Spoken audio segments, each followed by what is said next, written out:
Que momento, mais um momento especial. Hoje é mais que especial. Vamos falar um pouquinho sobre o autismo, né? Temos a doutora Shirley, que vai falar um pouquinho sobre o diagnóstico, como mais ou menos tem um diagnóstico sobre o autismo. E o professor Placó, que já trabalha há aproximadamente 6 anos com 2 crianças com autismo, vai falar um pouquinho também sobre os benefícios, né?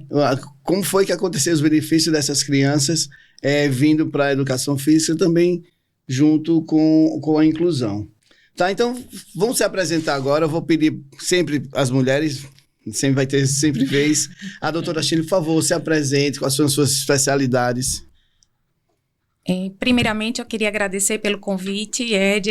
Com uma imensa alegria que eu estou aqui hoje para falar desse tema que é tão relevante e tão importante. Para quem não me conhece ainda, eu sou Shirley Sarmento, sou pediatra, já trabalho há alguns anos com os transtornos do neurodesenvolvimento, especialmente o transtorno do espectro autista, e trabalho em algumas instituições hoje, como a PAI, a ADEFAL, o SER. Trabalho também na Casa Singular, que é uma equipe multidisciplinar voltada para a evolução e as habilidades de crianças com autismo. Estou aqui hoje para a gente conversar um pouco sobre a importância da atividade física para estas crianças e adolescentes. Coisa linda. Que momento fantástico. Meu grande amigo e irmão, professor Placó, por favor, se apresente. Mais uma vez, vou aqui parafrasar as falas da doutora Shirley, né? Agradecer mais uma vez a Edvânio pelo convite. E assim, sou profissional de educação física, formado desde 1984 na Universidade Federal do Amazonas, e já há 15 anos trabalhando com inclusão e mais especialmente com o pessoal do transtorno do espectro autista. Então, já, Shirley, deixa eu te fazer uma pergunta. Qual a diferença do TEA para esse que a gente esquece como é o nome mesmo? Já esqueci. O TDAH. O TDAH, Porque às vezes confundem muito isso aí, né? Isso. Bom, o transtorno do espectro autista, ele é um transtorno do neurodesenvolvimento, que ocorre durante o desenvolvimento do cérebro. E esse transtorno, ele causa várias inabilidades, tanto na área da comunicação, como também na interação social.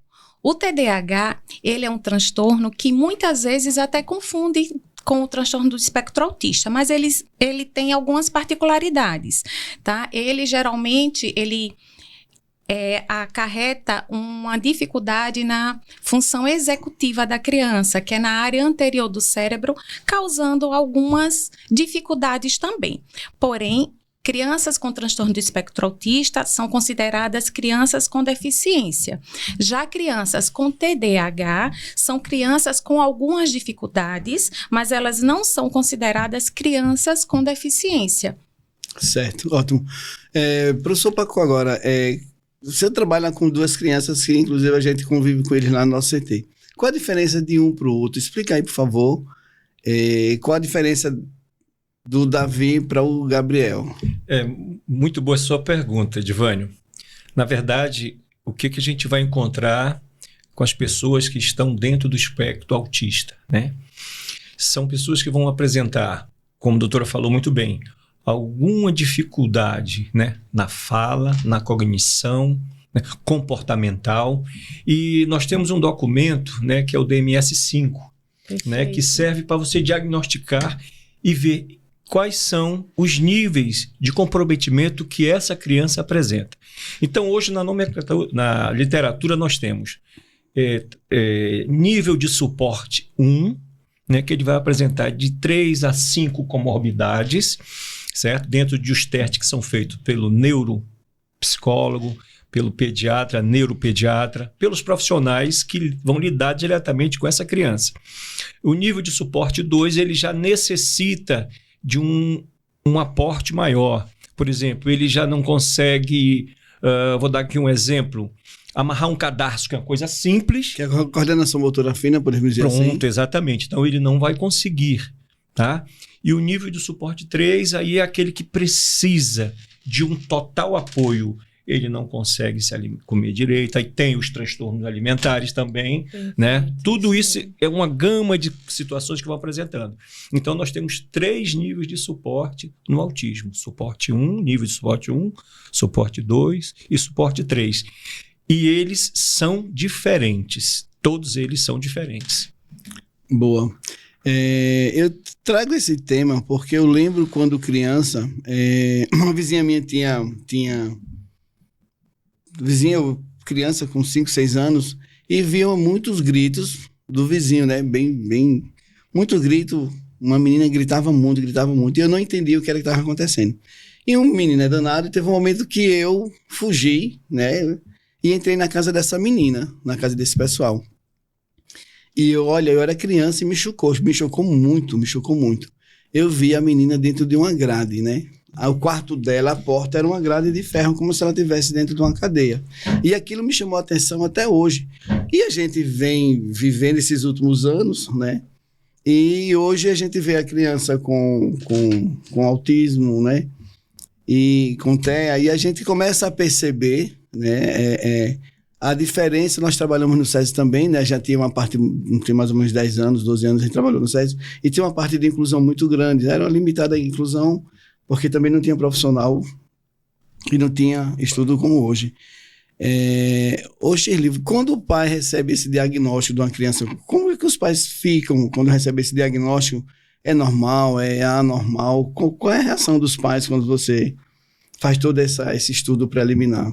Bom, Ed, eu vou pedir licença só para, antes de responder essa pergunta, falar um pouquinho sobre como era antigamente esse diagnóstico, tá? É que realmente se fala muito hoje a respeito do número que vem crescendo nos últimos anos sobre o transtorno do espectro autista. Porém, antigamente, essas crianças, esses adultos, eles já existiam, só que eles viviam em casa. Eles viviam fechados, né? Eles não eram apresentados à sociedade. Não existia um trabalho com essas crianças e adolescentes para que eles pudessem estar inseridos, para que eles pudessem frequentar uma escola, fazer uma atividade física. Então, eles eram tidos até com termos que antes usavam como doentes mentais e eram aprisionados, que provavelmente foi por isso que você encontrou essa criança, né, fechada dentro de uma casa, sem ter a chance de conseguir melhorar, de estudar, né? De desenvolver suas habilidades, né? Porque cada criança, ela é única e independente das suas dificuldades, elas precisam ser trabalhadas para que elas se desenvolvam ainda mais. E sobre a questão do diagnóstico, né? Nenhuma mãe, nenhum pai está preparado para que tenha um filho com dificuldades, né? Geralmente é muito tenso, tá? A gente tem que ter muito cuidado com a família, a gente tem muito cuidado com o direcionamento dessa criança, a gente precisa entender que são pais que construíram um filho ditos típicos, que teriam um desenvolvimento normal, né? E de repente chega essa notícia, então a gente precisa preparar essa mãe, que muitas sofrem às vezes de ansiedade, de depressão, deixam de trabalhar. Muitas são abandonadas, infelizmente, pelos esposos, porque não conseguem dar essa força. Então, não é fácil, tá? Dar esse diagnóstico precisa realmente de uma sensibilidade muito grande da parte do médico e também da equipe multidisciplinar que vai abraçar não só a criança, a gente precisa também ter esse cuidado com os pais. Ótimo. Ô, Pacó, como foi a sua aproximação com os meninos, que você já trabalha aproximadamente 6 anos? 6 Como anos. foi a aproximação? Como foi que chegaram até você? E essa adaptação, né? É interessante as pessoas saberem que quem tem seus filhos, ditos doentes mentais, vou usar um termo desse, e entregar para um professor, para ter a confiança que a gente tenta proteger, eu acredito que tente se proteger. Como foi essa sua aproximação com os meninos?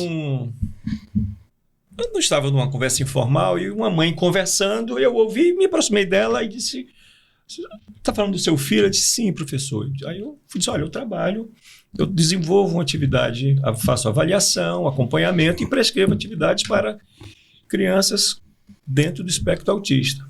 Qual a idade do seu filho? Na época ela falou: ele tem 20 e poucos anos. Eu disse: vamos marcar para me conhecer? Aí eu fui na residência deles. O rapaz veio, apresentei lá fiz alguns questionamentos, né, e propus para ele o seguinte: ele tinha uma rotina diferente de uma pessoa normal, tá? Era de dentro do quarto, saía, botava uma roupa, pegava o elevador e até entrava no carro da mãe, dava uma volta, ia no shopping, voltava, subia no elevador e ia para dentro do quarto. Andava só 400 metros, né? E aí eu disse, a primeira coisa que eu botei, eu disse, vamos dentro do seu limite, vamos começar com 1 quilômetro. Foi indo, foi aumentando. Hoje ele faz em média 13, 14, até 16 quilômetros, né? Depois veio a outra fase para trabalhar um trabalho de força, né? Que eu converso muito com você e a gente vendo. E iniciamos um trabalho com ele lá no CT. E houve uma evolução no que diz respeito à melhoria postural e ganho de massa muscular. Porque você lembra muito bem, Edvânio, quando nós estávamos na escola, você falou da escola que nós trabalhávamos, e a nossa preocupação há 15 anos atrás da obesidade infantil. Lembra que nós questionávamos isso? As crianças, aquele lanche, e a maioria dos adolescentes não fazem atividade física regular. Então adoece. Então, como adoece a pessoa típica, adoece o atípico. Isso.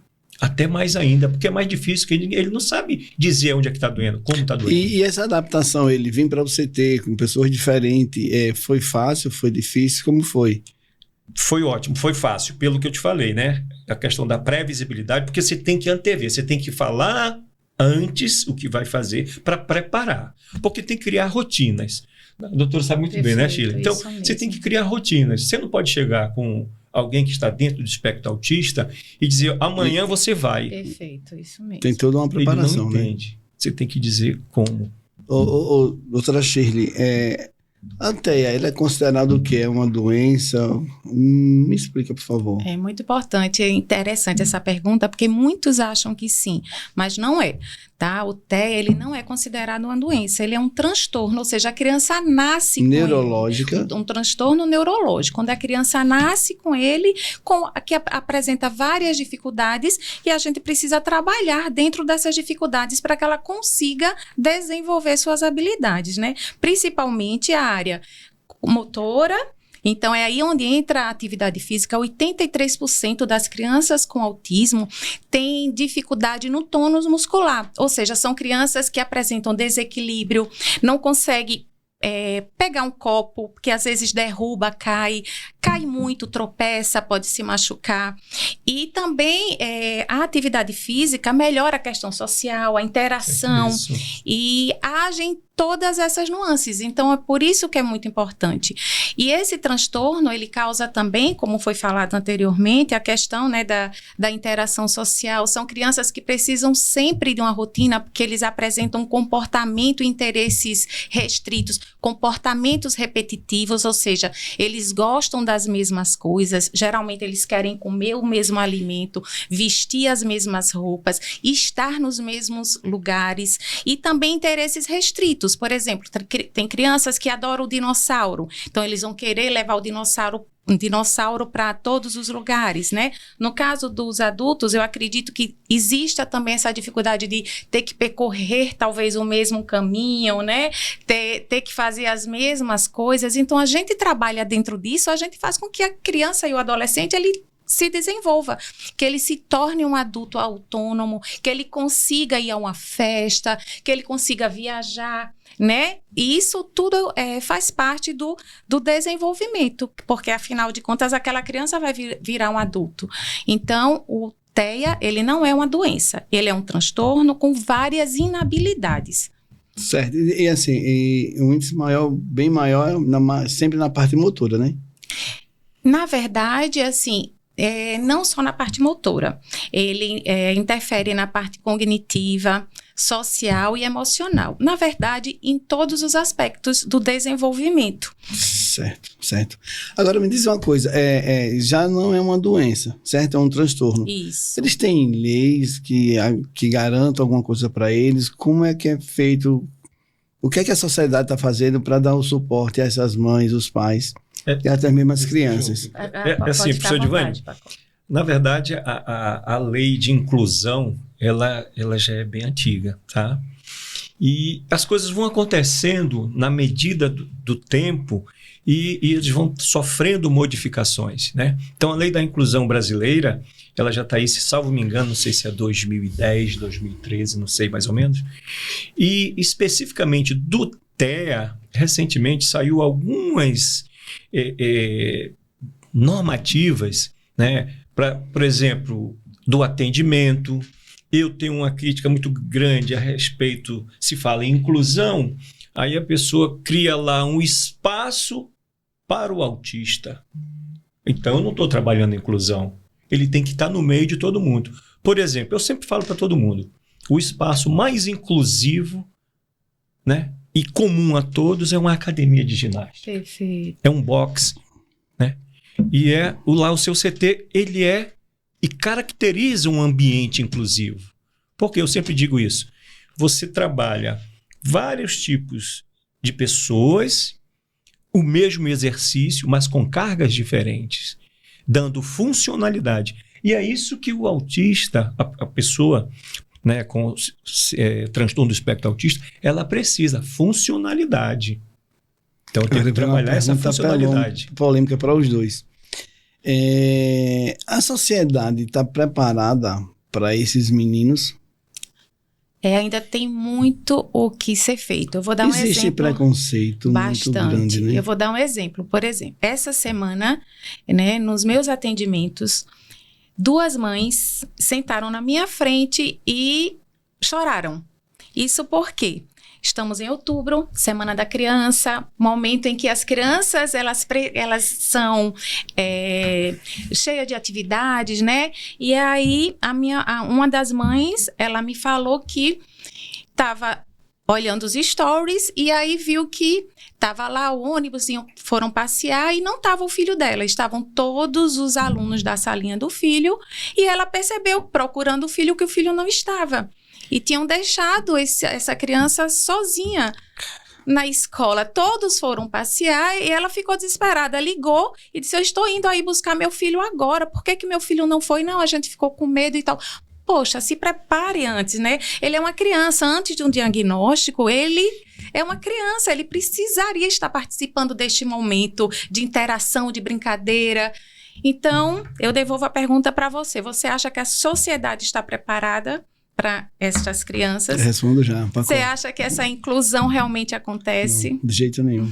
De jeito nenhum. O que você acha, Paco? E aí, Paco? É igual como fazem os pais dessas crianças, os típicos, né? E a gente sempre vai estar falando para vocês, típicos e atípicos, né? Os típicos normais, ditos normais, né? Os que não apresentam nenhum, vamos dizer, característico, as mudanças comportamentais. E o pai quer que o filho dele seja jogador de futebol. Sim. Aí leva para um centro lá de treinamento e quer que o menino reproduza alguns movimentos, né? E a criança atípica, ela também pode e deve estar nesse espaço para correr atrás da bola, para chutar, para correr, que são exercícios naturais. A habilidade é uma coisa que vai se pensar depois. Mas primeiro ele tem que estar inserido, tem que estar com todos, né? Aí eu vou trabalhar individualmente a característica de cada um. Eu vou dar um exemplo bem claro. Uma criança, um adolescente ou adulto, nível de suporte 2, o TEA. Ele vai fazer um exercício na academia. Ele tem que fazer um movimento. Ele não pode fazer 2 movimentos. Exercício de coordenação e força. Exercício de flexibilidade e coordenação. Ele não vai conseguir fazer. Ele tem que fazer primeiro concluiu, depois ele faz o segundo, depois ele faz o terceiro. Porque eles pensam diferente, ele age diferente. E muita informação vai desregular ele.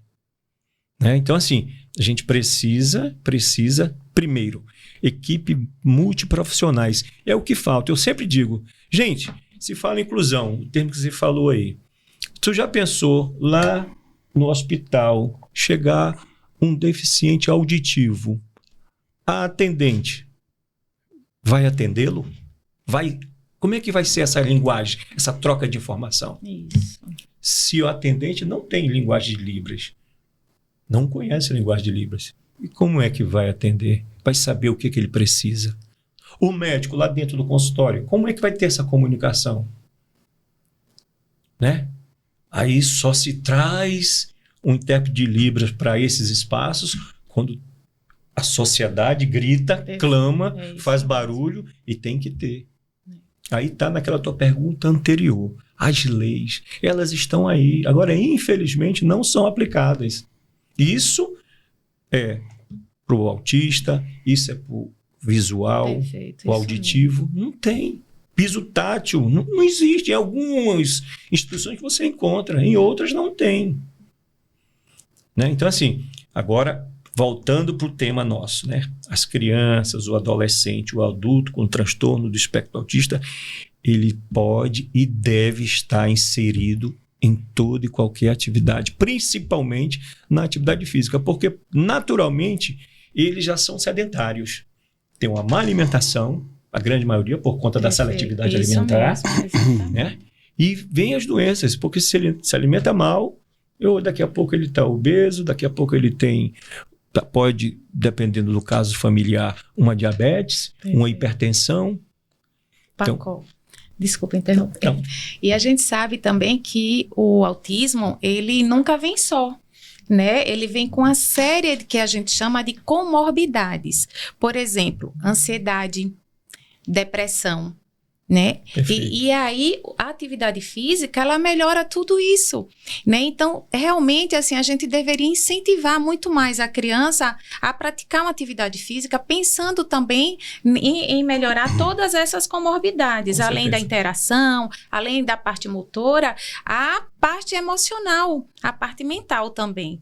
Então, tendo profissionais que estejam preparados, que entendam o que é o autismo. Afinal de contas, de hoje, 1 para cada 31 crianças estão dentro do espectro. Isso foi um estudo mais recente que foi realizado nos Estados Unidos. Então, com certeza, qualquer pessoa vai conhecer, vai estar presente ou na sua família, ou na escola, ou no seu trabalho. E a gente precisa entender como essas pessoas elas funcionam para que a gente possa ajudá-las a se sentir incluídas ali no nosso meio, para que elas consigam também evoluir em todas as funções da vida dela, né? Isso, sim, eu acho que esse é o objetivo maior. Ô Shirley, qual é a idade que se consegue identificar que a criança tem o TEA? Boa pergunta. Olha só, eu, como pediatra, né, foi um tema que eu fiquei apaixonada, então hoje eu estudo muito a respeito disso, inclusive, assim, estive recente num congresso, justamente palestrando a respeito desse tema, que é sobre o diagnóstico precoce, né? Ele hoje pode ser realizado antes dos 3 anos de idade. Os primeiros sinais, eles podem ser observados no primeiro ano de vida, nos primeiros meses de vida. Então, como é um bebê ele olha, ele brinca, ele interage. Então, se você tem um bebezinho que ele não tem um contato visual, que ele não imita você, que você brinca de besourinho, ele não brinca de volta, ou um bebê que é aquele bebê que chora demais, aquela mãe que não consegue dormir de maneira nenhuma, geralmente é muito irritado. Quando você vai colocar uma fraldinha ou vai colocar uma roupa, você percebe que ele também está muito irritado ali. Então, nessa fase, no primeiro ano de vida, por exemplo, a criancinha com 1 ano, ela já é para estar falando mamã, papá, já é para estar apontando, você dá o bracinho, ela vai de volta. Então, quando você percebe que não existiu essa evolução, o alerta, ele deve ser ligado. Então, hoje a gente já consegue perceber esses sinais antes de 1 ano de vida. Isso vai ajudar muito na vida dessa criança, né? Por quê? Porque a gente já encaminha, independente de diagnóstico, que eu sei que às vezes isso é muito... Os pais, eles ficam muito ansiosos a respeito de um diagnóstico, mas independente, se existe já ali um atraso, né? A gente já encaminha para que essa criança ela consiga trabalhar em cima disso. Por exemplo, falando da parte motora, um bebezinho que ele não senta ali aos 8 meses de idade, né? Que ele está ali com 4 meses, ele não segura o pescoço. que já é para estar fazendo isso, então a gente já precisa trabalhar a parte melhor, motora. Né? Então, já dá os sinais. No primeiro ano de vida, a gente já consegue observar vários sinais. Coisa linda, né? Show de bola.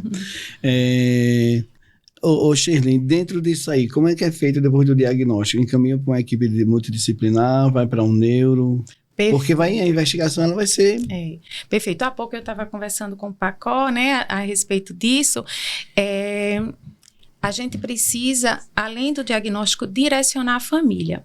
Para uma família que tem uma renda maior, às vezes é mais fácil, porque ela vai ter um plano de saúde, né? Ela vai ter um suporte maior. Vai ter um suporte maior. Para uma família que não tem tudo isso, às vezes demora.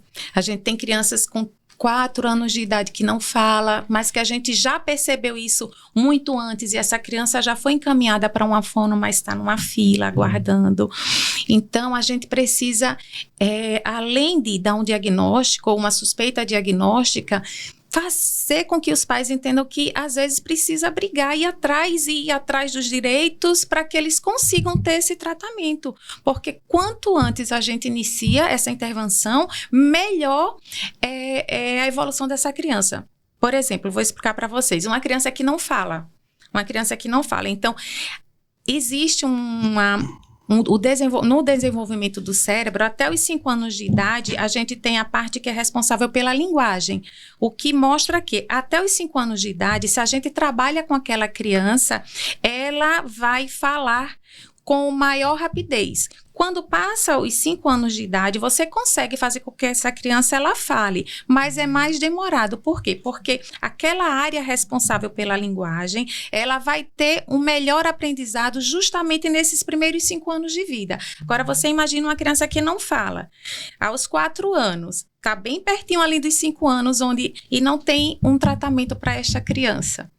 Ou seja, a evolução dela vai ser muito mais difícil.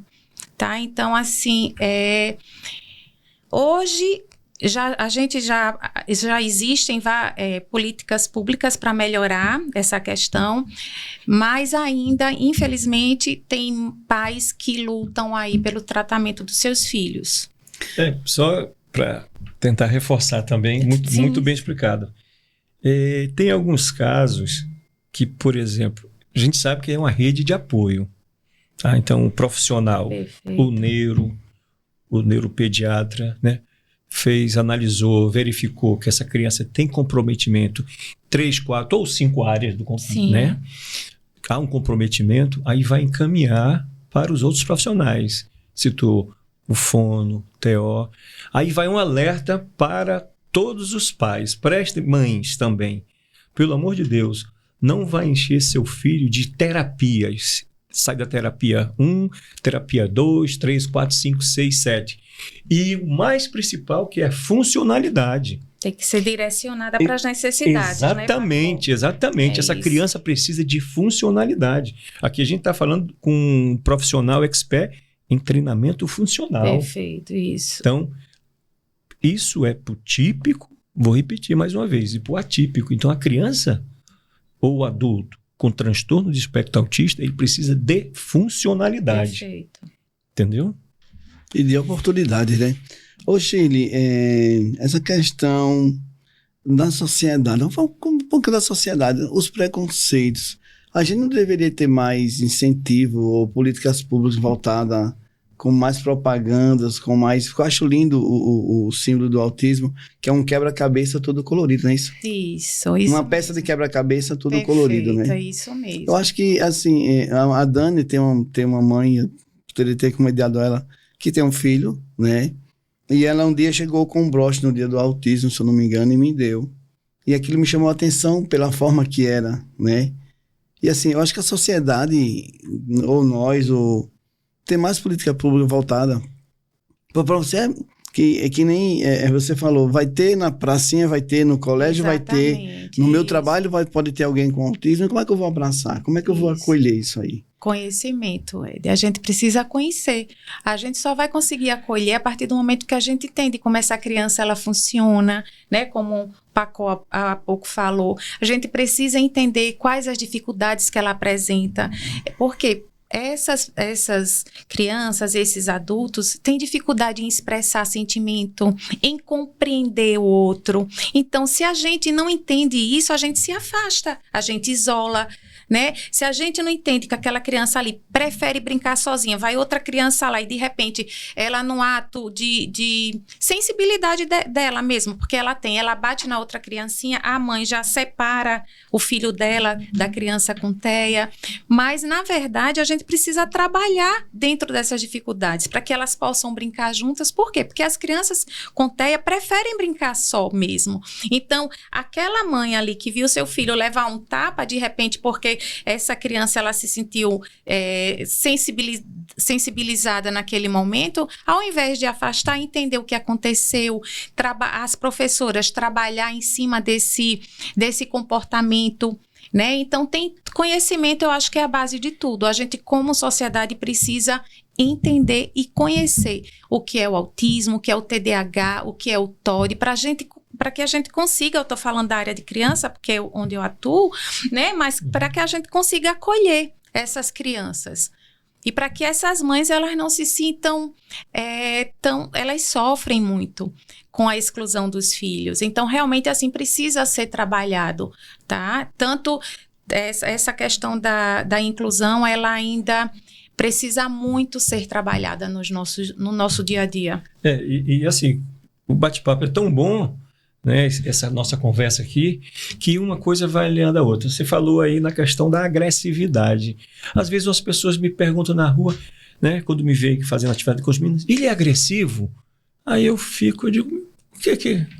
Por que seria, né? Isso, Por que seria? Né? Qual o motivo? Para a cabeça de todo mundo, verdade, o autista é agressivo. Exatamente. Eu disse, não é ele não é agressivo. O que ocorre? Como ele não entende, ele não Perfeito. compreende, a criança, por que ela grita? Porque ela quer água, ela não ainda verbaliza, ela não sabe falar, quero água. Perfeito. E ela grita. Né? Chamando a atenção. Isso. Chamando a atenção, tentando se comunicar, entendeu? Como o doutor Achille falou aqui, as comorbidades, que é ecolalia, que é repetição. Ele vai falar gol, daqui a pouco ele gol, porque ele já ouviu anteriormente, é isso, ou na televisão, e repete, é ecolalia. Né? E essa coisa do emocional, e eles sentem muito. Quando eles não são, as pessoas não olham diretamente para eles. Você já percebeu várias vezes, né, o abraço que Gabriel lhe dá. Eles quase que não soltam. É mesmo. Porque ele sente o acolhimento. Isso. Ele não abraça outras pessoas. É isso mesmo. É isso. Como ele abraça você, como ele abraça o Felipe Gari, como ele abraça o Bira Gari. Entendeu? Porque é acolher, é saber acolher. E a grande maioria, né, a sociedade como um todo, ela não acolhe, né, ela afasta. E eles sentem, eles percebem. Né? Então foi muito bem que você falou da questão da agressividade. Todo mundo, isso é mito, não existe. Eles não são agressivos. É porque ele não consegue verbalizar. Isso. Né? Essa comunicação para eles é difícil. Ele é muito calado. Mas é porque ele não consegue se expressar. Eu, em outro momento, até citei a Shirley e o Fábio. Um filme que eu assisti até na faculdade, uma aula de inclusão, que foi O Meu Nome é Rádio, né?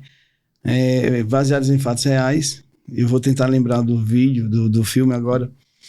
Os meninos do futebol americano, dentro do colégio, ia passando esse menino, que o nome dele vivia com rádio no carrinho de compra. E ele passando, a bola caiu fora do campo, né? Do futebol americano. Aí os meninos adolescentes foram buscar, ele não quis dar, que a bola caiu fora, ele não quis dar. Aí pegaram ele, botaram dentro do vestiário, aí mexeram com ele, bateram nele, jogaram bola nele, amarraram ele. E o professor de educação física viu. E dali então acolheu, ele pediu que ele voltasse, tirou ele daquela situação e começou a fazer com que ele viesse todos os dias para ajudar ele nas aulas dele. E ele veio. E um dia um dos meninos questionou ele por que ele estava fazendo aquilo com aquele menino ali, né? Sim. Com o rádio. E ele disse que correndo, sempre corria, desde criança, desde novo corria, passava em um lugar nos Estados Unidos, numa casa dos Estados Unidos, era cercada de arame, e ele via muito gritos. E ele se incomodou, né? Faz anos ele correndo por ali, e teve um dia que ele foi lá olhar, e viu que era um menino que vivia excluído da família, da sociedade como um todo.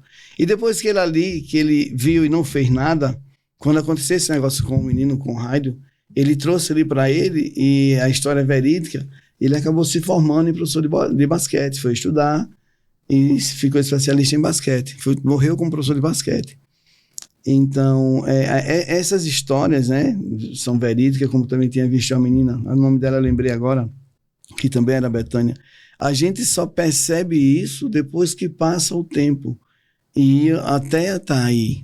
A gente não pode deixar a sociedade, apesar de a gente ser um centro de treinamento, mas a gente fica atento a tudo e tem que estar trazendo para a sociedade esses temas para que as pessoas fiquem alertas. Que pode ser um filho meu, pode ser um filho de um irmão meu.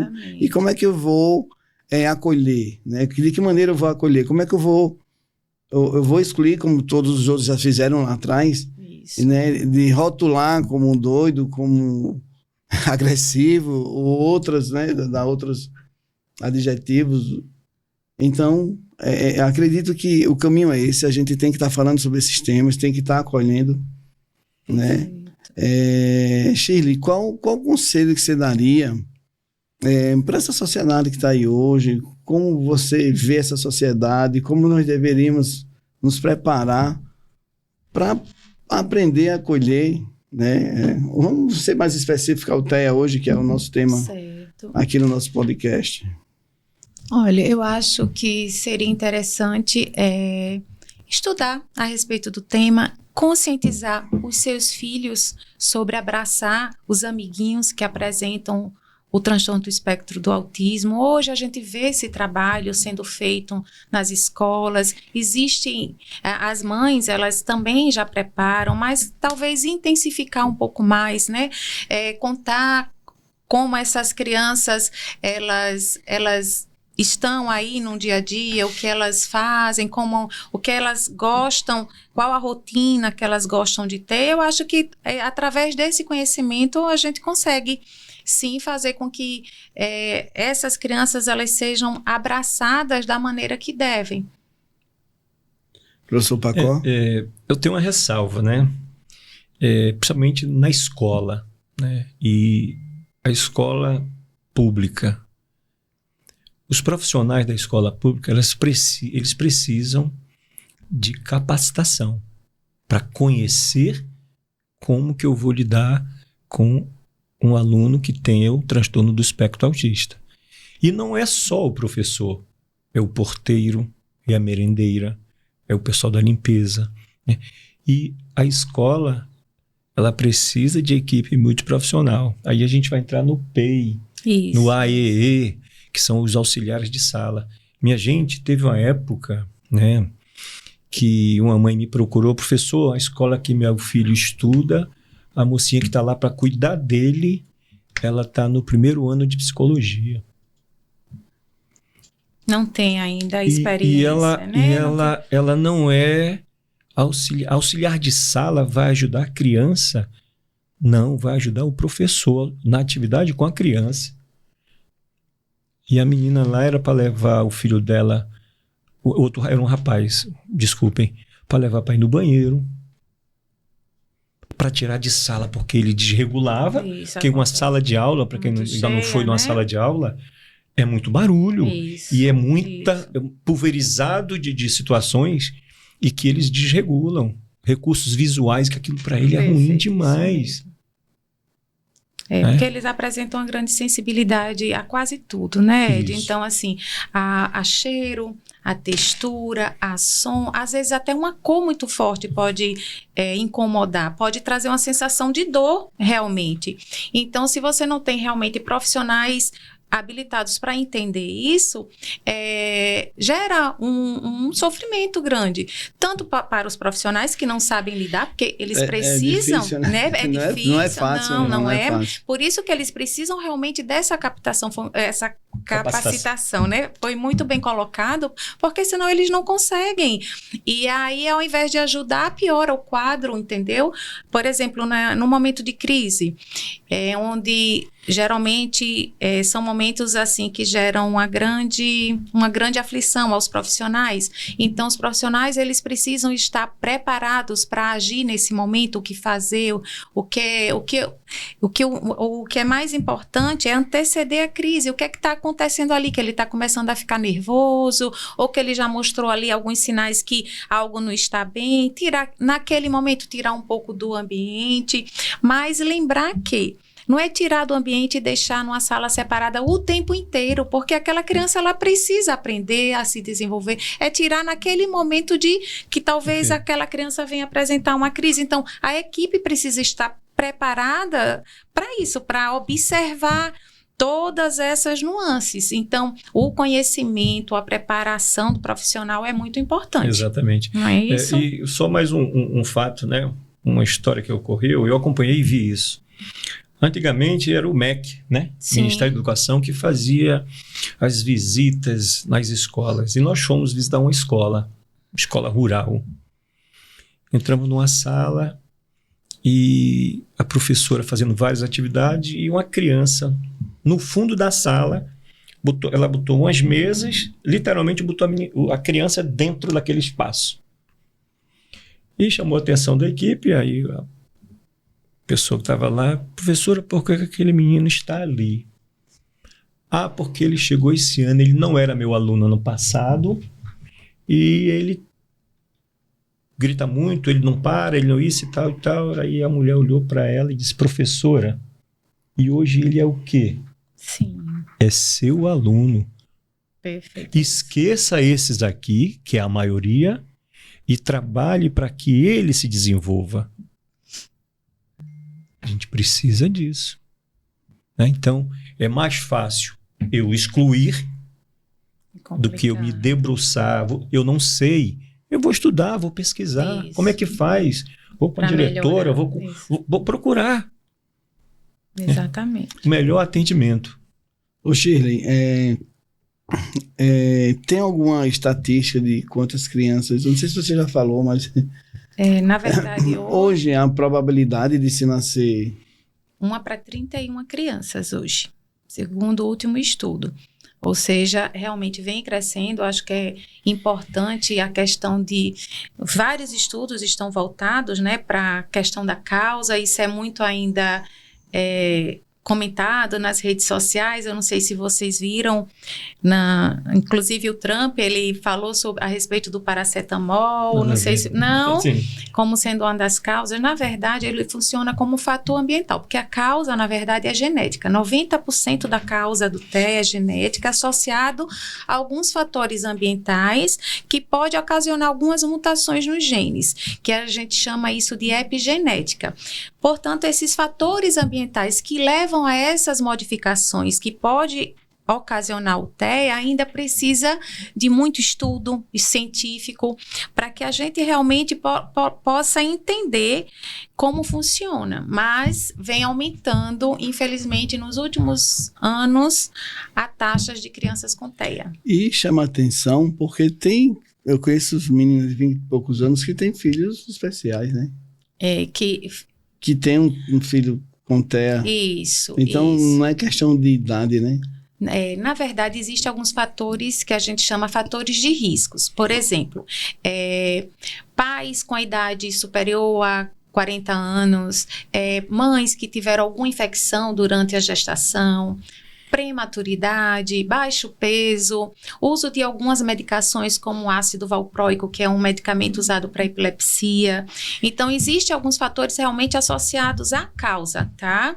Mas a genética, às vezes, mostra que pais que não apresentam TEA, quando eles podem apresentar uma criança com autismo devido à genética, ao gene. Eles carregam ali aquele gene, tá certo? Então, isso tudo ainda precisa de muita investigação, de muito estudo, para que a gente possa realmente entender como funciona.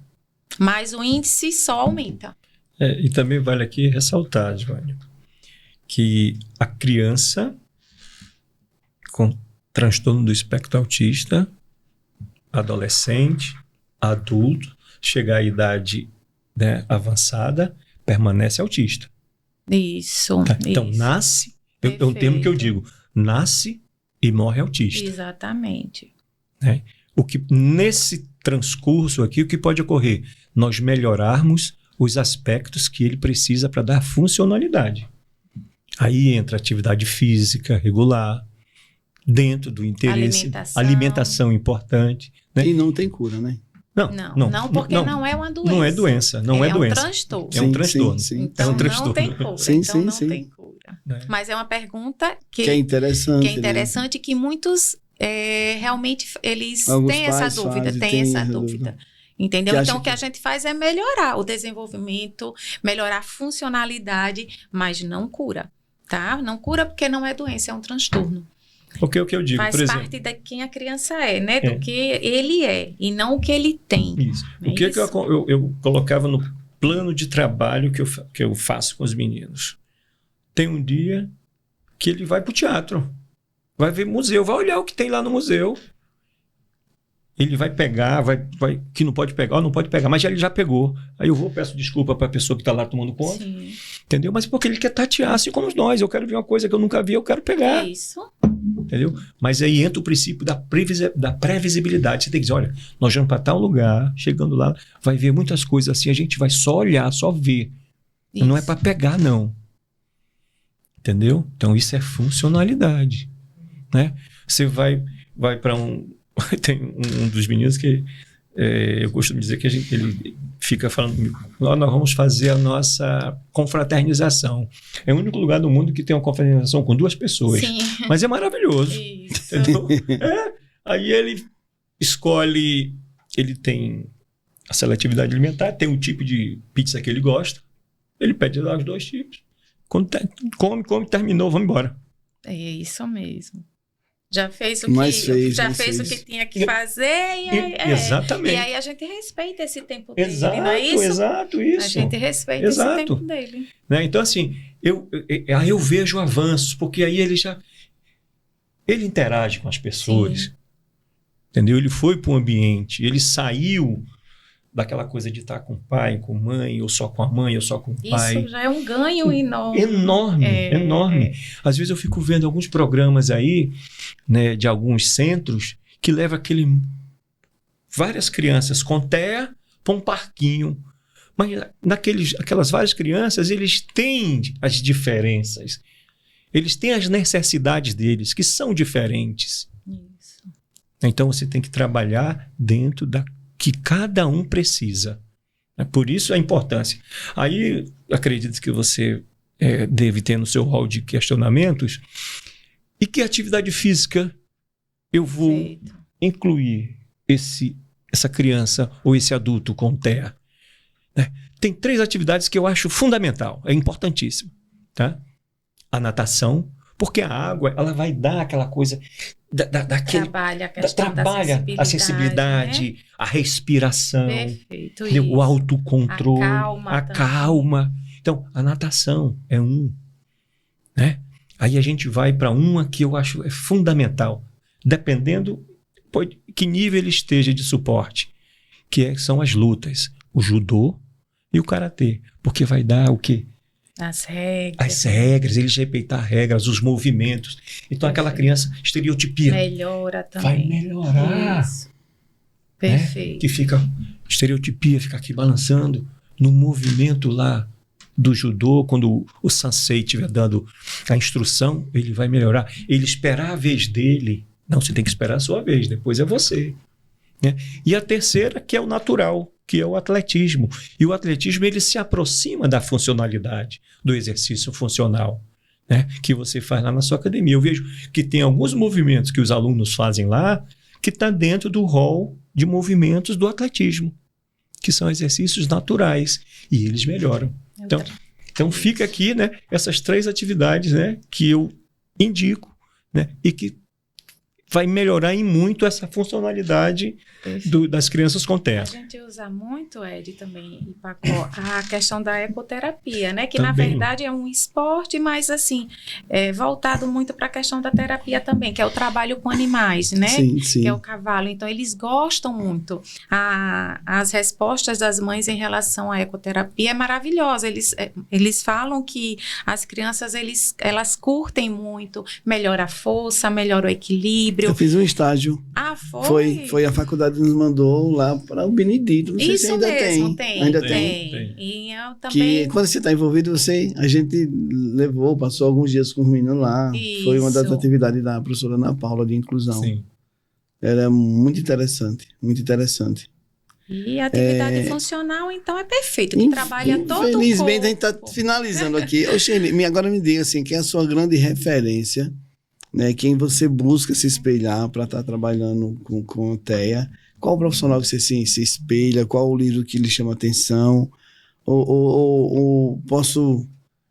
São duas, na verdade. E qual foi um momento, assim, para você que foi mais emocionante, você como pediatra, e chegou a atender uma criança assim? Nossa. São duas perguntas Perfeito. fantásticas. Se for para chorar, tem que chorar, né? porque não, sem emoção, no Não podcast dá, sem emoção né? não existe.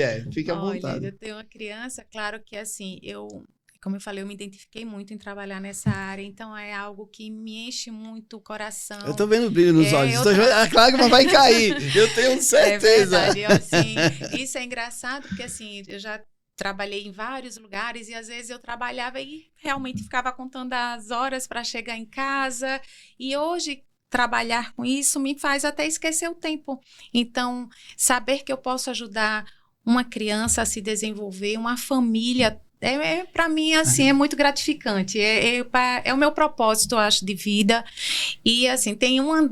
Claro que são todas a que gente eu não sabe. posso falar, Não. mas tem uma em particular, assim, que eu tenho muito carinho, que se chama Richard. O Richard é uma criança ali por volta dos seus 8 anos e ele é não verbal. Mas quando ele entra na sala comigo, ele canta os parabéns, ele olha para mim, ele me chama para cantar. Então, assim, é uma criança que é nível 3 de suporte, é uma criança que realmente faz algumas terapias, tem muitas dificuldades, mas é uma criança que canta os parabéns comigo. E a mãe fala assim que ele não fala e ele tá lá ali do meu lado cantando. Inclusive tem um vídeo que é lindo, e isso me deixa assim muito...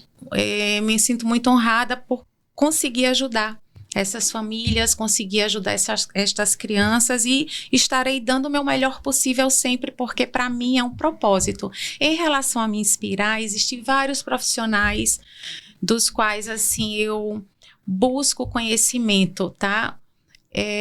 Um dos primeiros foi o Dr. Clay Brits, que infelizmente não está aqui conosco mais, tá? Ele era um profissional, um neuropediatra, que trabalhava com crianças com autismo, e ele foi um dos primeiros a levar o conhecimento médico sobre o autismo em diversas ocasiões. Então, ele foi um dos profissionais que me inspirou. E hoje, Dr. Tiago Castro, que ele também é um profissional com grande expertise na área, que ele inclusive orienta as mães, aos pais, a como fazer com que as crianças elas se desenvolvam, e vários outros profissionais como psicólogos, fisioterapeutas, que é toda uma equipe. Então, existem vários profissionais multidisciplinares que realmente me ajudam aí nesta caminhada. Coisa linda. Professor Pacó, quem é sua referência nessa área que trabalha diretamente com TEA, e qual foi o momento assim, mais emocionante para você, com o Gabriel, com o Davi? O que é que você acha aí? Então, profissionais, né, da área que eu posso citar sem medo de errar é Rodrigo Brívio, né, que tem a A2, que é uma academia hoje quase todos os estados do Brasil, né, a sede dele é no Rio de Janeiro, e é uma referência para o tratamento do TEA, né, para atividades físicas, né, exercícios de mobilidade, de força. e a equipe dele é fantástica, né? Também tem o professor Lucelmo, né? Que também é Sim. fantástico, e a área que ele atua, né? A terapia ABA, Perfeito. né? Que eu tenho algumas discordâncias da terapia ABA, Sim. mas é válido, né? E sem medo de errar, né? E aqui vai um agradecimento muito especial. Você me inspira. Você, Divani. Obrigado. Sério. Porque... Você tá comigo todo dia. Não, mas não é. É porque assim, né, você consegue... A pessoa pode chegar do jeito que chega lá, mas você consegue transformar em 1 segundo, né? Eita, eu posso. Perfeito. Entendeu? Mas tem que ser assim, tem que acreditar sempre. É meu lema. E o que me motiva, né, é exatamente isso, os meninos, né? Às vezes você chega, como você falou, eita, poxa, mas uma fala deles, eles percebem, já diz uma coisa, já muda. Você já muda. E assim, você se tornasse, eu fiz o melhor acontecer naquele momento. Isso. Né? E torna a repetir, porque é uma rede. A família, ela é importante demais a família, né? Demais. É fundamental. E aqui não é só, em alguns casos, que a gente sabe, a figura materna, a figura paterna, é a família como um todo. Entender. Isso Pais, irmãos, tios, tias, Perfeito. primos, é todo mundo. Isso mesmo. Porque essa criança, principalmente a criança, ela percebe quando ela é rejeitada, quando ela é colocada à parte. Isso é muito ruim. Então, era mais isso. A família, com esses 2 exemplos que eu citei do filme que eu vivi, né? Criança, mas eu lembro como hoje, a família é fundamental, ter um bom preparo, ter um bom... Porque a gente acha eu acredito que não seja fácil para a família, né? Porque requer todo um suporte, né? Isso. Eu costumo dizer que os pais, e especialmente as mães, porque geralmente são elas que estão ali diariamente no tratamento da criança, elas também precisam se cuidar. Também fazer uma atividade física, porque a atividade física, ela nos protege de muitos, não só acometimento físico, como também mental. E para que elas possam estar preparadas para cuidar também dos filhos delas, né? Porque a gente estando bem, a mãe estando bem, a gente consegue dar o melhor aos nossos filhos. Por isso que eu estou todos os dias lá no ED e já estou lá.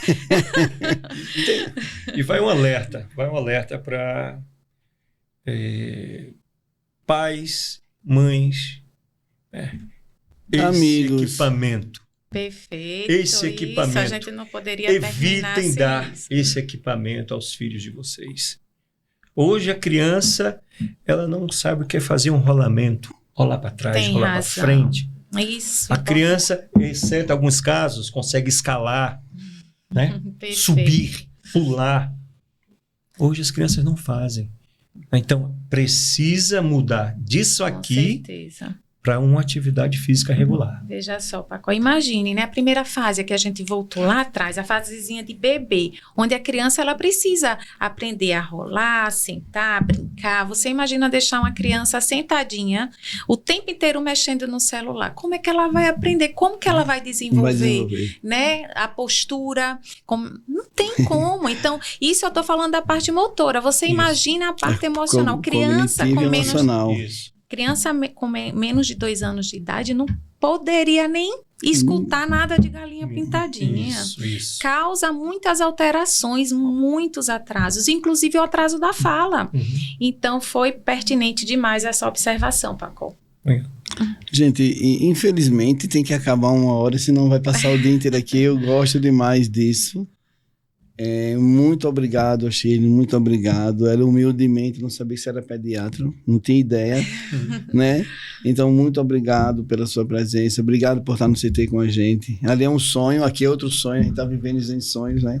Espero que vocês que estejam assistindo curtam muito. Vem muitas histórias maravilhosas aqui, não só do CT, como vou trazer cardiologistas, fisioterapeutas, que o mais importante é a informação, né? Quando você tem informação, você levanta a cabeça, você vai embora, e você não vai estar sozinho com seu filho no TEA. Eu acho que nós estamos aqui para ajudar de alguma forma. né? E fazer com que a sociedade receba, aceite e que caminhamos juntos, né? Para essa mais jornada aí que a cada aproximadamente 31, a cada 31 uma nasce. Exatamente. Né? Uma probabilidade muito grande, então vamos nos cuidar. Muito obrigado, professor Pacó. Tem os bastidores aqui, a nossa produção. Muito obrigado aos meninos, Adriele. Então, o nosso advogado, Fábio Monteiro. Muito obrigado também. Gente, brigadão. Valeu mais uma vez. Show de bola, parabéns. Obrigada. Ai, que momento!